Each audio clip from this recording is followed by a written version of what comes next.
Okay, so have you noticed how sometimes social media throws up these trends that just make you go, wait, what? Yeah. I mean, that's totally how I felt when I first heard about Sephora Kids. Oh, yeah. That one definitely caught my eye. It's just this whole thing where tweens, like between like what, 8 and 12, Yeah. they're becoming super interested in skincare and makeup, and it's not just like playing around with their parents' stuff anymore. Oh, right. We're talking full-on Sephora, like hauls and routines. We've got this whole stack of articles here, Uh-huh. and social media posts, even some from Sephora employees, Interesting. and they paint a pretty wild picture. I bet. So are you ready to like deep dive into this with me? Yeah, absolutely. Let's unpack this whole Sephora Kids thing. Okay, so first things first, let's just get a sense of how big this actually is. Okay.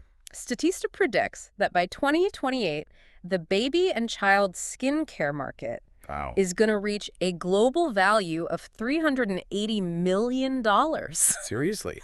with over 160 million users. That's a lot of kids. I know, right?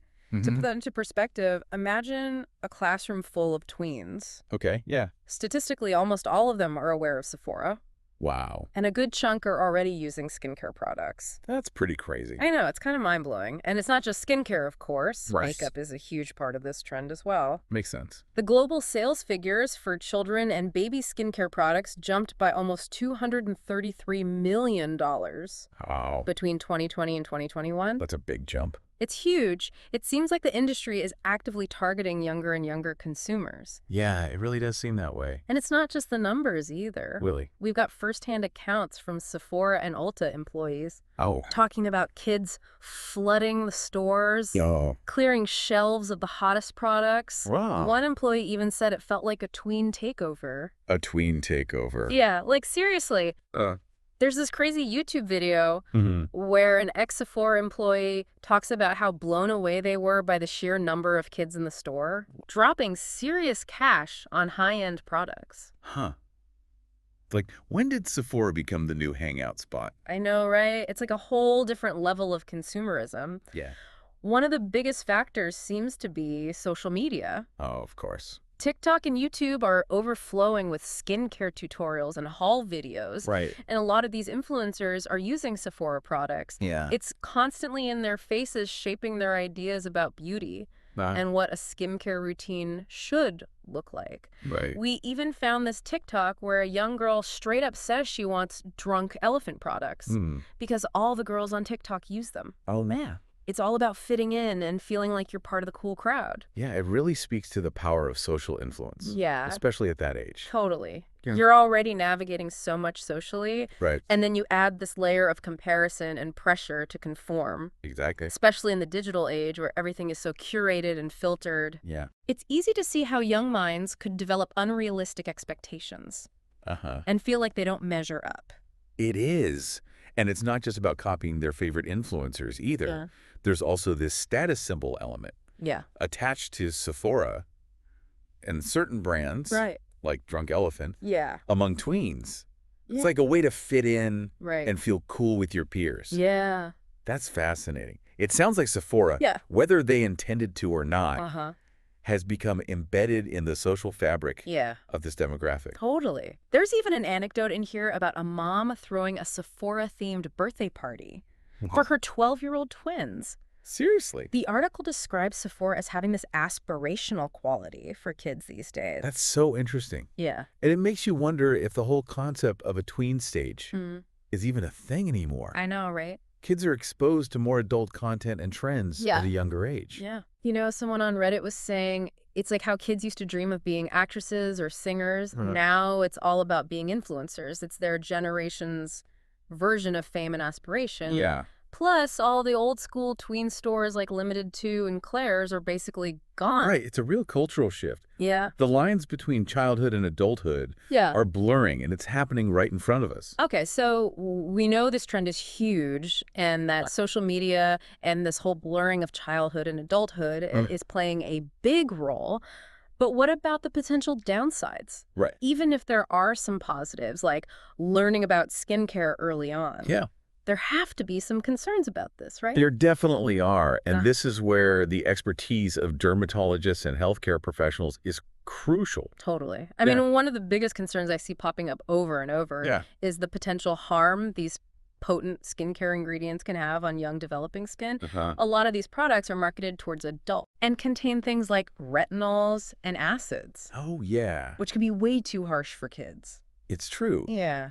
And something that's particularly concerning, I mean, this trend of skincare smoothies Oh, yeah. that we're seeing on social media, where kids are mixing multiple products. It's like they're creating a cocktail of potentially harsh ingredients that could be really damaging to their skin. I saw a story about a mom who shared photos of her 9-year-old daughter's rash. Oh, no. And she's convinced it was caused by using products from Drunk Elephant Glow recipe and Summer Fridays. Seriously? And get this, she said she couldn't even read the ingredients on the packaging. Oh, wow. There seems to be this assumption among some parents that if it's sold in a store, it must be safe for all ages. Which is obviously not true. That's a great point. Just because a product is widely available doesn't mean it's suitable for all ages. Or skin types. Yeah. Ingredients that are perfectly fine for adults can be way too harsh for younger, more sensitive skin. It's scary to think about. It is. And then there's the whole mental health aspect. We're talking about a super vulnerable age group here. Yeah. And this constant exposure to the curated world of beauty influencers could easily trigger feelings of inadequacy and social comparison. Absolutely. A 2022 study found that most parents of kids between 8 and 18, so their kids are self-conscious about their appearance. Not surprising. Acne and skin were the biggest concerns. Yeah. Combine that with the pressure to have perfect skin, as portrayed on social media, and it's a recipe for potential problems. Speaking of potential problems, there's this term that keeps popping up, cosmeticurexia. Cosmeticurexia. What's that? It's basically an addiction to skincare. Oh, wow. So it's like an obsession with skincare where achieving perfect skin becomes all-consuming. Yeah. Often to the detriment of other aspects of life. Exactly. Oh. And some experts believe this Sephora Kids trend could lead to a rise in cosmeticurexia among young people. That's concerning. It is. It's a serious concern, and it really underscores the need for open communication between parents, educators, and healthcare professionals. Early intervention and a focus on building healthy self-esteem are so important. Absolutely. You know, we even came across comments from Sephora employees who've actually witnessed kids bullying each other about their appearance in stores. Oh, that's awful. It's heartbreaking to think that this trend could be contributing to that kind of negativity. Yeah, that brings us to a really important point, the role of Sephora and the beauty industry in all of this. Okay, here's where it gets interesting. Are they simply responding to a growing demand? Or are they actively fueling this trend by targeting younger and younger audiences? That's the million-dollar question, isn't it? Yeah. And one that we'll need to explore further. So on the one hand, Sephora is offering educational resources for tweens and teens. And they're highlighting brands with gentler formulations. Yeah. So it sounds like they're at least trying to address some of the concerns, right? Yeah, it does seem that way. At least they're acknowledging the trend and making an effort. But then you have brands like Drunk Elephant actively engaging with younger audiences on their social media, even recommending some pretty strong products that don't really seem age appropriate. I see. And their founder, Tiffany Masterson, has gone on record on Instagram saying that their products are suitable for all skin types, including children's. Wow, that does raise some questions about the ethics of marketing potentially harmful products to a vulnerable age group. Even if they aren't directly saying, hey, kids, buy this. And get this, a California assemblyman actually tried to ban the sale of anti-aging products to kids under 13. Really? The bill was shot down. Wow. Facing major opposition from the cosmetics industry. Specifically, the Personal Care Products Council. That's a pretty clear illustration of the power dynamics at play here. It is. It seems like there's a real conflict between profit and public health. This is a conversation that needs to keep happening. And it needs to involve everyone. Parents, educators, lawmakers, and the beauty industry itself. Speaking of unpacking, I think we need to talk about the parenting dilemma. Yes. At the heart of all of this. Yeah. It's got to be a tough spot for parents. You're absolutely right. On one hand, they want to protect their kids from potential harm. Both physically and mentally. But on the other hand, they want to allow their kids to explore their interests and develop a sense of independence. It's a real balancing act. No easy answers there. So what can parents do to navigate this tricky terrain? Our sources offer some pretty good advice. Okay. For starters, setting spending limits seems like a smart move. Yeah, that's a good one. It can help prevent overspending and impulse purchases, especially in a store like Sephora where temptation is everywhere. I agree. Another helpful strategy is researching products together. Oh, that's a good idea. It's a great way for parents to educate their kids about ingredients, potential risks, and what's age-appropriate.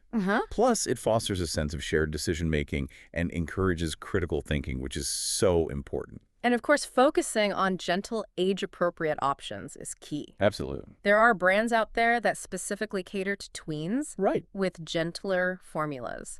A lot of dermatologists recommend starting with a simple routine. Yeah. A gentle cleanser, moisturizer, and sunscreen. Those are all great tips. And perhaps most importantly, encouraging critical thinking about social media influence is crucial. Yeah, for sure. Helping kids understand that what they see online is often a carefully curated and filtered version of reality. Yeah. Can go a long way in mitigating the pressure to conform and achieve unrealistic standards. So we've talked a lot about the potential downsides, but what about the other side of the coin? Right. Are there any counter-arguments? Could there actually be some positive aspects to this trend? It can't all be bad, right? You're right. It's important to consider a balanced perspective. For instance, some dermatologists actually believe that introducing kids to basic skincare habits early on can be beneficial in the long run. Okay. Things like cleansing, moisturizing, and sun protection can lay the foundation for healthy skin habits as they get older. That makes a lot of sense. It's like teaching them good dental hygiene habits early on. Exactly. You want them to develop those healthy routines from a young age. Exactly. And let's not forget about self-expression. For some kids, skincare and makeup can be a fun way to express themselves creatively and build confidence. Oh, yeah. It's about finding joy and empowerment in these routines rather than succumbing to external pressures. We came across a few really sweet anecdotes from parents who have seen their kids thrive with skincare routines. Yeah. They talked about how it boosted their kids' confidence and encouraged them to practice self-care. That's great. Of course, it's all about finding that balance between encouraging healthy self-expression and being aware of the potential risks. Absolutely. It's a nuanced conversation, and there's no one-size-fits-all answer. Okay, so now that we've explored both sides of the coin, let's zoom out for a minute. Okay. What does this Sephora Kids phenomenon tell us about our culture? What does it say about the messages we're sending young people about beauty and self-worth? That's a big question. I think it reflects a lot of what we've been talking about. Yeah. The overwhelming influence of social media, the blurring lines between childhood and adulthood, and the constant pressure to buy. It's almost like we're caught in this tug of war between protecting kids from harmful influences and allowing them to explore their individuality and make their own choices. Yeah. And this isn't just about Sephora or skincare. It's a much bigger issue. You're spot on. We need to be having these conversations about critical thinking, Yeah. media literacy, and healthy self-esteem from a young age. We need to give young people the tools to navigate a culture that often seems to prioritize superficiality over substance. And it's a conversation that needs to involve everyone, right? Parents, educators, policymakers, and even the beauty industry. I couldn't agree more. We all have a role to play in shaping the messages young people receive about beauty, self-worth, and consumerism. So to wrap up this deep dive into the world of Sephora Kids, what are some of the key takeaways we should remember? Well, I mean, for starters, this whole Sephora Kids trend, it's a lot bigger than I initially realized. It's not just a few kids playing with makeup. It's like a full-blown cultural phenomenon. It is. With some serious implications. Yeah, I think one of the biggest takeaways for me is the sheer power of social media. Oh, totally. It's clearly playing a huge role in shaping how tweens perceive beauty and what they think they need to buy. Totally. It's like this constant stream of perfectly filtered images and aspirational lifestyles, and it's hard for anyone, let alone a tween, to escape its influence. And then there's the whole issue of changing social norms. The lines between childhood and adulthood, they're blurring, and kids are being exposed to more mature content and trends at a much younger age. Right. It's making me rethink this whole tween stage thing. Yeah. Maybe it doesn't even exist anymore. Yeah, it's definitely evolving. In the way it used to. And it's important to remember that this trend isn't just about Sephora or skincare. Right. It's a reflection of much broader cultural shifts. So true. We're talking about consumerism, self-esteem, the pressure to conform, and the challenges of raising kids in a hyper-digital world. Yeah. It's a lot to wrap our heads around. It is. And while there are legitimate concerns about the potential downsides of this trend, like the dermatological risks and mental health implications, we also can't ignore the potential positives. Like what?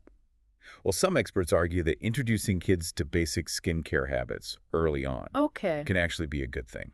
It's about teaching them to take care of their skin and develop healthy habits. Kind of like how we teach them to brush their teeth twice a day. Exactly. It becomes part of their routine. Exactly. And let's not forget about the element of self-expression. Yeah. For some kids, skincare and makeup can be a fun and creative outlet. Right. It can boost their confidence and help them feel good about themselves. So it's not all doom and gloom. Right. But it sounds like the key is balance, right? Absolutely. It's about finding that sweet spot between allowing kids to explore their interests and protecting them from potential harm. And that's where parents come in. Yeah, it sounds like parents have a tough job these days. They do. Especially when it comes to navigating this whole Sephora Kids thing. It's a delicate balancing act. Yeah. But the good news is there are things parents can do to help their kids navigate this trend in a healthy way. Like what? Give us the cheat sheet. Well, we talked about setting spending limits, researching products together, and focusing on gentle, age-appropriate options. But I think one of the most important things parents can do is encourage critical thinking about social media. Help them understand that what they see online isn't always real. Exactly. Yeah. It's about teaching them to question what they see, to be discerning consumers of information, and to develop a healthy sense of self-worth that isn't tied to external validation. That's such a valuable lesson, not just for tweens, but for all of us. So what's the big takeaway for you from this whole Sephora Kids deep dive? What's sticking with you? I think what's really resonating with me is the idea that this trend is just the tip of the iceberg. Yeah. It's a symptom of much larger cultural forces that are shaping how young people see themselves and the world around them. Yeah. And it's a conversation we all need to be having. You know, you've given me a lot to think about, and I'm sure our listeners are feeling the same way. Yeah. So here's a question for everyone to ponder as we wrap up. In a world where social media is so pervasive, how can we help young people develop healthy relationships with beauty and skincare? And most importantly, a strong sense of self-worth that isn't based on external validation?